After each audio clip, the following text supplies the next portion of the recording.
सुंदर।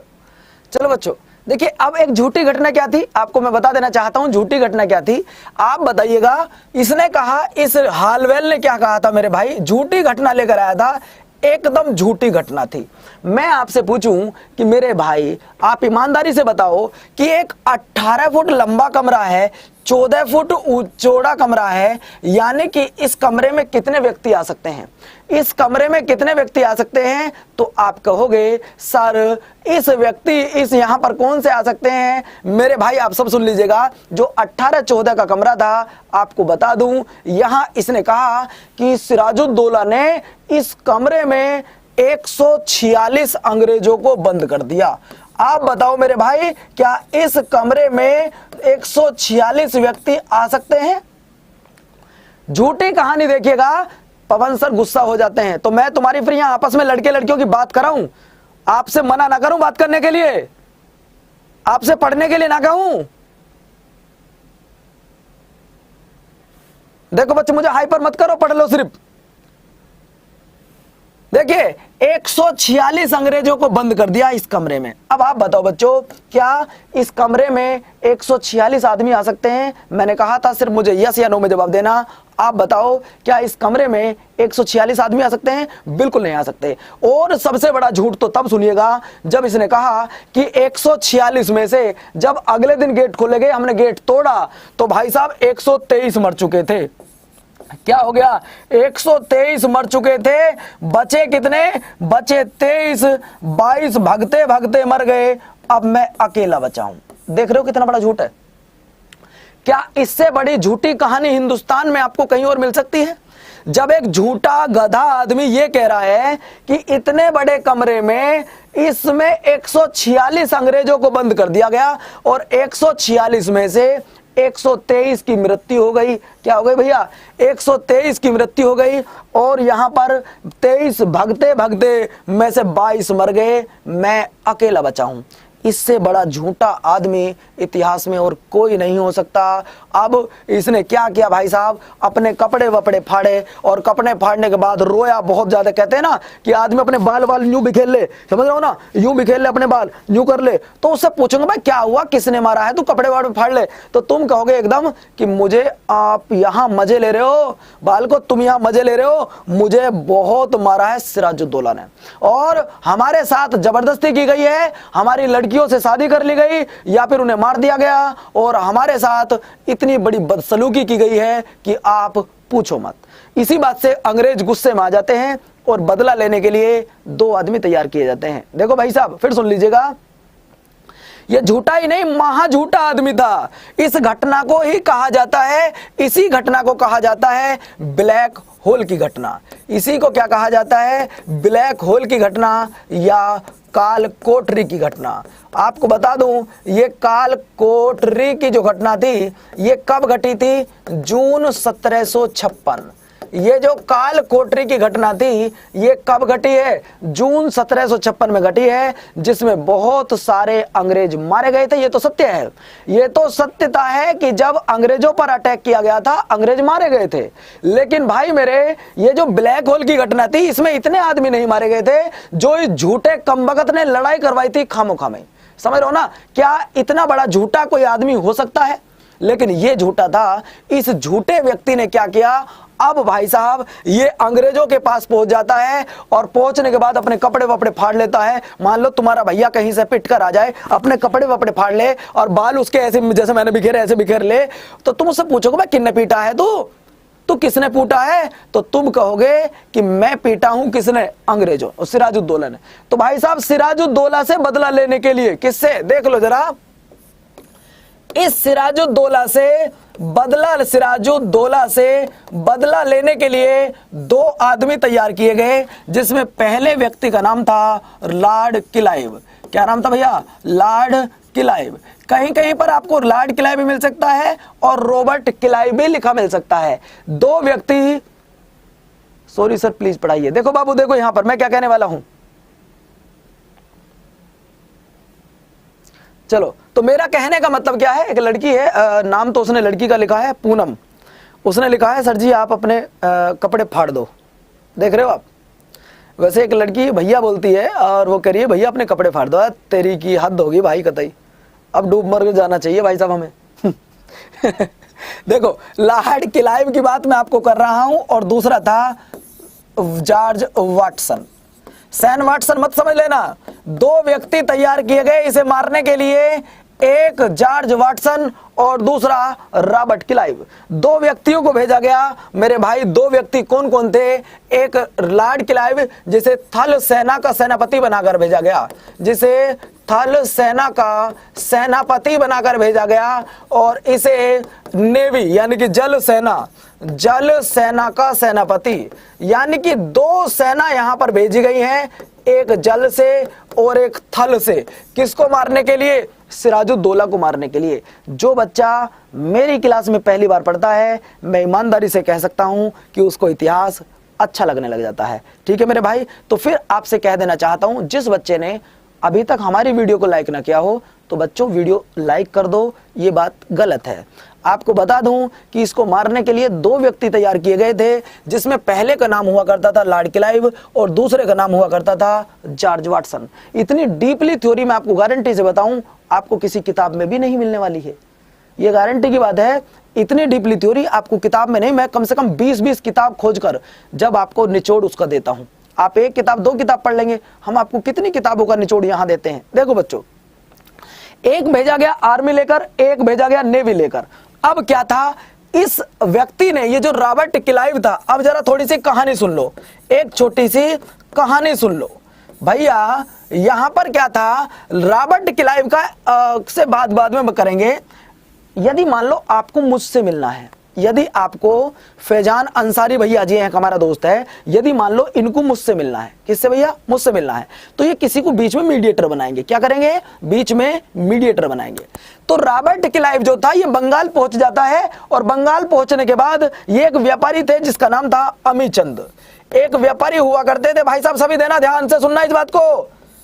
अगर इस लाइन को समझ गए तो 1757 का युद्ध समझ जाओगे क्या था, समझ रहे हो भैया?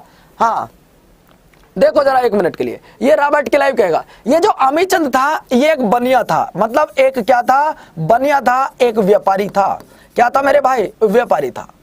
अब हर आदमी का एक अड्डा होता है शाम को बैठने का, जैसे कि मैं कहीं ना कहीं बाहर बैठता हूं, समझ रहे हो ना भाई। पीडीएफ आपको हिंदी इंग्लिश दोनों में मिलेगी, थोड़ा सा वेट कीजिएगा, आज टॉपिक बस ऐसे ही है मेरा। मैं आपको बता दूं, जो अमीचंद था, इस अमीचंद के यहां पर एक व्यक्ति शाम को दारू पीने आया करता था, ड्रिंक किया करता था, जिसका नाम था मीर जाफर। क्या नाम था मेरे भाई? मीर जाफर। और मीर जाफर सेनापति हुआ करता था, किसका? ये इसका सेनापति हुआ करता था, ये भी मैं आपको बता दूं। ठीक है, अब सेना किसके अंडर में चलती है? सेना चलती है भाई साहब, एक बच्चा कह रहा जी मैं तो बोर हो गया। भैया प्लीज निकल जा तुरंत। निकल जा भाई, कल मिलिए। तो मेरा कहने का मतलब है, जो मीर जाफर का सेनापति हुआ करता, मीर जाफर सेनापति हुआ करता था सिराजुद्दौला का। अब यहां पर अमीचंद से मिले, इन्होंने कहा जी आप हमें एक काम करो, आप हमें मीर जाफर से मिलवा दो। जो भाई मीर जाफर से तो मैं मिलवा दूंगा, लेकिन ये बता मेरा क्या फायदा होगा? देखो बनिया कितने लालची होते हैं। ये देखो आप, जो व्यापारी था, इस व्यापारी ने कहा भाई एक काम कर, मैं मिलवाता दूंगा, पौवा पीने ही आवेगा सांझ को, पर यूं बता मेरा क्या फायदा होएगा? इसने कहा आप चिंता मत करो, हम बंगाल को लूटने आए हैं, और जितना माल यहां पर लूटा जाएगा वो सारा हम तुम्हें दे देंगे। शाम को मीर जाफर आ जाता है। शाम को कौन आ जाता है? मीर जाफर पौवा पीने आ जाता है। अब यदि मैं किसी व्यक्ति से यह कहूं कि मैं तुझे भारत का प्रधानमंत्री बनवा सकता हूं, तो एक बार को जरूर सोचेगा, समझ रहे हो ना। तो मीर जाफर से कहा गया कि मीर जाफर हम तुझे बंगाल का नवाब बनवा सकते हैं, बस हमें तो एक काम करना है, हमें तो सिराजुद्दौला की हत्या करनी है, क्योंकि सिराजुद्दौला से हमारी दुश्मनी है। आप ध्यान देना इस बात पर, हमें किसको मारना है? हमें तो सिर्फ और सिर्फ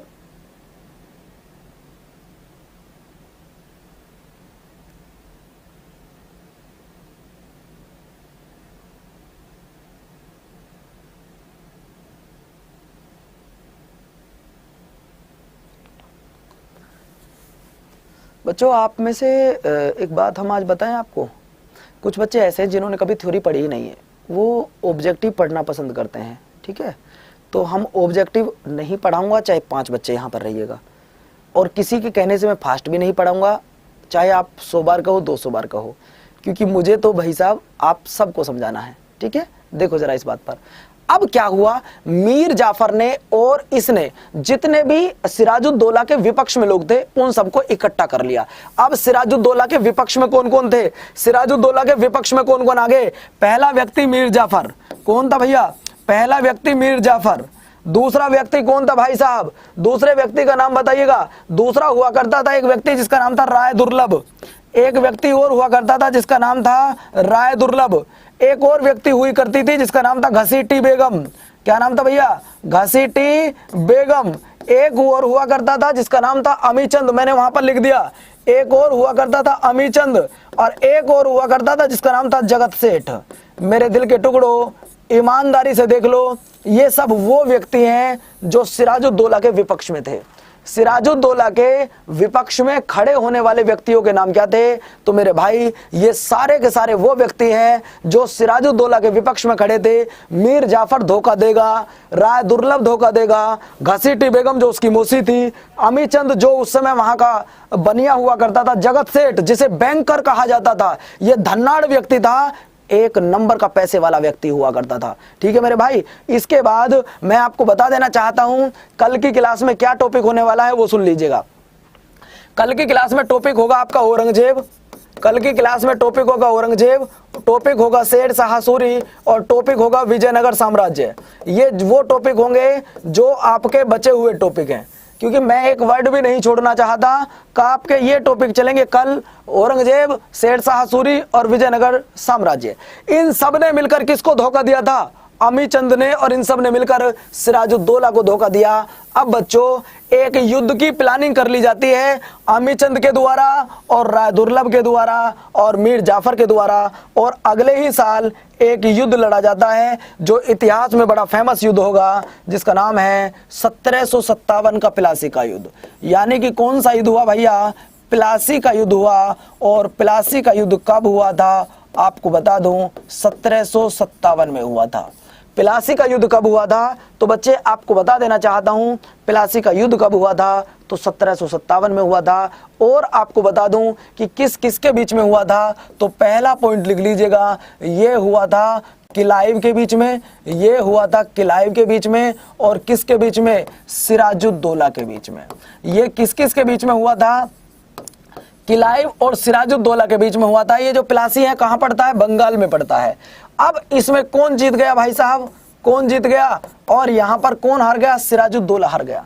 इस युद्ध को मैच फिक्सिंग युद्ध कहा जाता है, समझ लो भैया। एक बच्चा कह रहा है रॉबर्ट क्लाइव कहां गया, बेटा इसी को रॉबर्ट क्लाइव कहा जाता है। ये रॉबर्ट क्लाइव सबसे प्लानिंग कर रहा है, और रॉबर्ट क्लाइव हिंदुस्तान में आकर,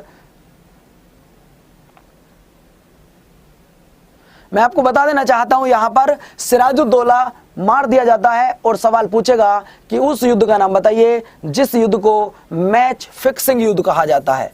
उस युद्ध का नाम बताइए जिसे मैच फिक्सिंग युद्ध कहा जाता है। मैच फिक्सिंग का मतलब है कि आप पैसे दे दो और गेंद पे छक्का लगवा लोगे, भाई साहब वही हो जाएगा मैच फिक्सिंग युद्ध।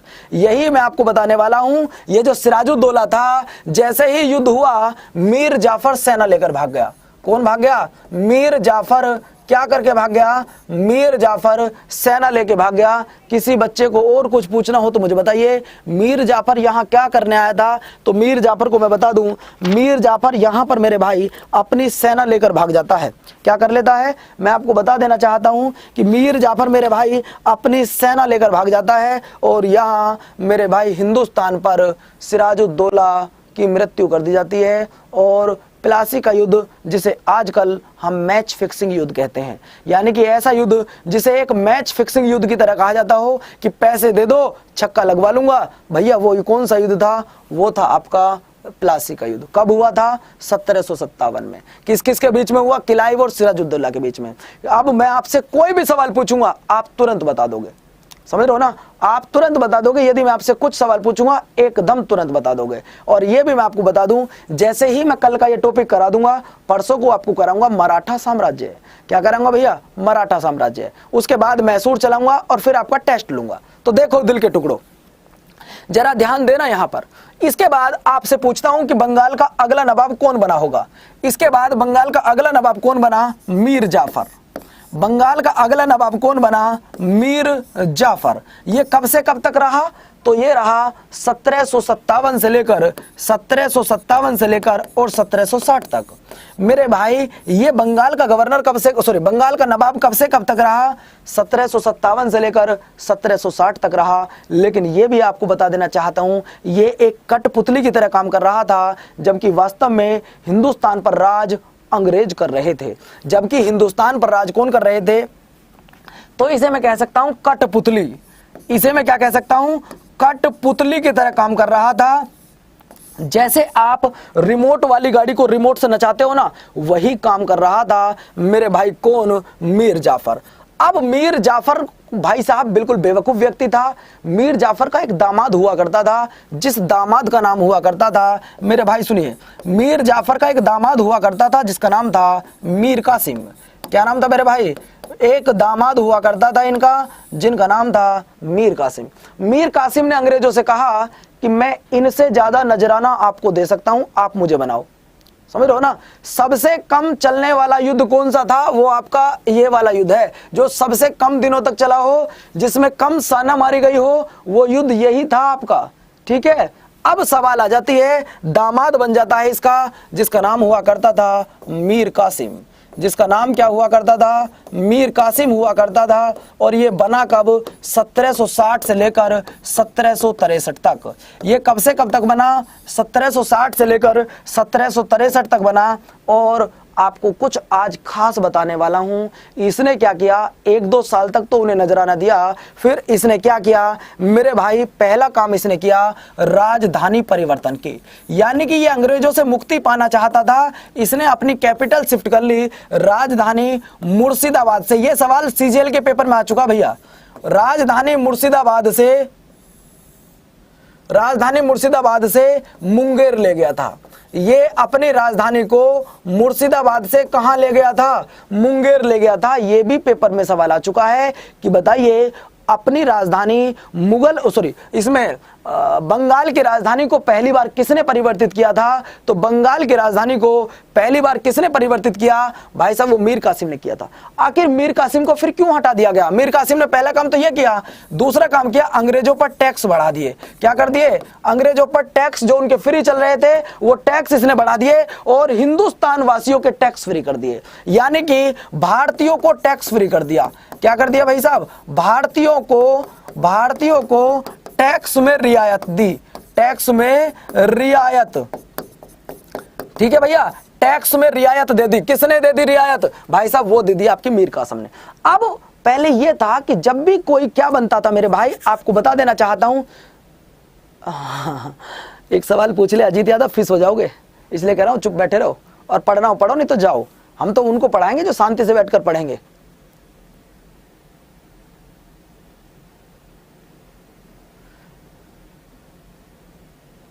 अच्छा, आज की क्लास कैसी लगी ये तो बाद में बता देना। इसके बाद अंग्रेजों का क्या किया? एक छोटा सा प्रोग्राम किया। अंग्रेजों का एक छोटा सा प्रोग्राम किया कि आ जाइएगा सारे अंग्रेज मेरे घर आ जाओ। जैसे मैं आपसे कहूं तुम मेरे घर आ जाओ, मैं तुम्हें पार्टी देने वाला हूं। अब क्या हुआ भाई साहब? यहां पर इन्होंने सबने अपने घर पार्टी करवाने के लिए बुला लिया।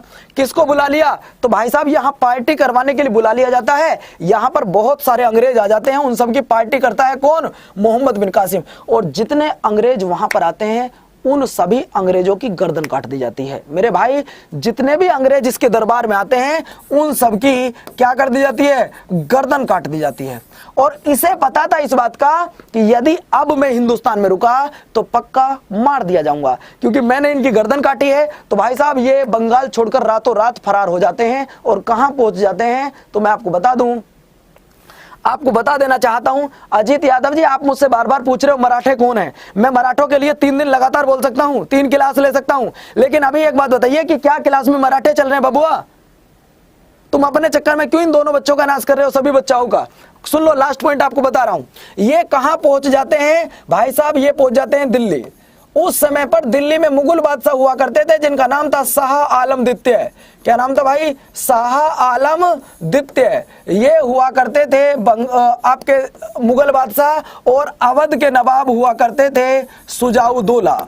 अवध के नवाब हुआ करते थे सुजाउद्दौला। भाई साहब ये दोनों पार्टी कर रहे थे, हल्की माड़ी अपना कुछ पी पा रहे होंगे, वहीं पर पहुंच जाते हैं कौन, वहीं पर पहुंच जाते हैं मेरे भाई बंगाल के नवाब पहुंच जाते हैं जिनका नाम था मीर कासिम। और मीर कासिम जाके बताता है कि मैंने अंग्रेजों को मौत के घाट उतार दिया है और हिंदुस्तान से अंग्रेजों को भगाना है, मुझे तुम्हारा साथ चाहिए। अब भाई साहब हल्की हल्की लगा रखी थी, हल्की हल्की लगा रखी थी, तो इन दोनों ने कहा ठीक है, क्योंकि दारू पीने के बाद आदमी सहनसा हो जाता है। इसने कहा ठीक है मैं तेरे साथ हूं, इसने कहा मैं भी साथ हूं, इसने कहा मैं भी तुम्हारे साथ हूं। दोनों चल देते हैं, तीनों अपनी सेना लेकर चल देते हैं और इतिहास का सबसे जबरदस्त एक युद्ध लड़ा जाता है, जिस युद्ध का नाम था 1764 का बक्सर का युद्ध। एक युद्ध लड़ा जाता है 1764 में बक्सर का युद्ध। कौन सा युद्ध लड़ा जाता है भैया? 1764 में बक्सर का युद्ध लड़ा जाता है, जिसमें एक तरफ से आता है कौन? अंग्रेज अधिकारी हेक्टर मुनरो, अंग्रेज अधिकारी हेक्टर मुनरो आता है। और दूसरी तरफ भाई साहब कौन कौन आते हैं? एक आता है अवध का नवाब, एक आता है बंगाल का नवाब और एक आता है दिल्ली का मुगल बादशाह। यानी कि तीन सेना आती हैं और तीन सेना अवध से आ रहे थे सुजाऊ दौला। कौन आ रहे थे? सुजाऊ दौला। बंगाल से आ रहे थे मीर कासिम। कौन आ रहा था भैया बंगाल से? मीर कासिम। और दिल्ली से आ रहे थे शाह आलम। मेरे भाई आज का लास्ट सवाल है, ये सवाल पूछता है कि बताइए, इसको ट्रैक्टर याद मत कर लेना कभी, ट्रैक्टर समझ लो, यू हेक्टर है। किस युद्ध की समाप्ति के पश्चात हिंदुस्तान पर अंग्रेजों ने पूर्णतः भारत पर राज करना शुरू किया था? तो वो बंगाल का युद्ध, सॉरी किसका युद्ध था? बक्सर का युद्ध। क्योंकि याद करो, पीछे जाओ, अंग्रेजों ने कहा था कि हिंदुस्तान को जीतना है तो एक एक करके जीतना होगा, पूरे भारत को जीतना है, भारत के लोगों से जीतना होगा, भारत के राजों से जीतना होगा। लेकिन यहां पर तो भाई साहब एक पॉइंट में सब कुछ खत्म हो गया। जिसने अवध को जीत लिया हो, बंगाल को जीत लिया हो और दिल्ली को जीत लिया हो, सारा हिंदुस्तान उसी के हाथ में है। बताओ बच्चों, ये हेक्टर मुनरो से क्वेश्चन आया था यूपी टेट में, एक बच्चा बता रहा है। मैं गारंटी से कह सकता हूं, सवाल पूछेगा कि किस युद्ध की समाप्ति के पश्चात अंग्रेजों ने भारत पर पूर्णतः राज करना शुरू किया था? तो वो यही था, बक्सर का युद्ध। यदि क्लास अच्छी लगी हो तो दिल के टुकड़ों अपना भाई मानते हो, एक ऑफलाइन कमेंट्स करके बता देना मेरी क्लास कैसे लगी आपको। तो कल फिर मिलूंगा और कल आपको बता दूं जो बचे हुए टॉपिक हैं उनको कराऊंगा। आज ईस्ट इंडिया कंपनी ने बंगाल पर विजय प्राप्त कर ली, मुझे उम्मीद है सबको वो समझ में आ गया होगा। तो ठीक है बच्चे, फिर मिलूंगा आपसे कल, लेकिन यार एक बार वीडियो पे ऑफलाइन कमेंट्स करके जरूर बता देना। ओके बच्चे, थैंक यू, धन्यवाद।